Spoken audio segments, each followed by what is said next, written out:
Hello students, and welcome to another flipped language arts lesson. Today we'll be taking a closer look at plot and how it connects with characters. When you read, you should ask yourself, what happened? And when you answer this question about a story, you're describing the plot, a series of related events that make up the story. A plot usually has 4 key parts. The diagram on the screen will help you visualize a plot structure. Most plots begin with the setup of the story's basic situation. You learn what you need to know to follow the story as it unfolds. The basic situation answers these questions. Where does the story take place? Who is the main character? And what does the main character want? And finally, what stands in the main character's way? In other words, what is his or her problem or conflict that they have to face and resolve during the course of the story? The conflict is the problem that the character is attempting to solve or find a solution for, find resolution for, and it's really what makes the story interesting, and it keeps you reading to see what happens next. There are 2 main types of conflict. If the story has an external conflict, the main character struggles against a force outside of the character.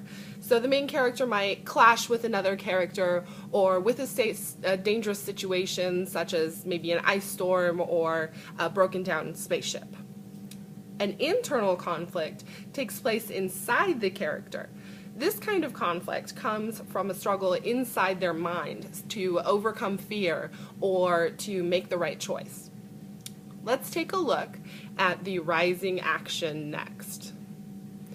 If a story's conflict could be resolved easily, there really wouldn't be much of a story. That's why writers introduce complications to the plot. Complications are additional problems that arise and prevent the main character from resolving their conflict.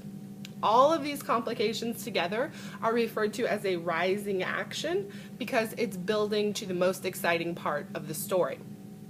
Speaking of the most exciting part of the story, that's referred to as the climax. So in the climax, you find out how the character's conflict will be resolved or worked out. The final part of the story, in which the events are all wrapped up and the story comes to a conclusion, is called the resolution. Here, the main character's problem is resolved, sometimes happily and sometimes not. Not every story has a happy ending. Your job today is to reread Priscilla and the Wimps and to create a plot diagram to sequence the events. So you're going to create something just like the diagram on the screen, except you're going to add details that are from the story that we've read, Priscilla and the Wimps. If you're using a Chromebook today, you're going to create a new presentation in your Google Drive and use the shapes to make a flow map.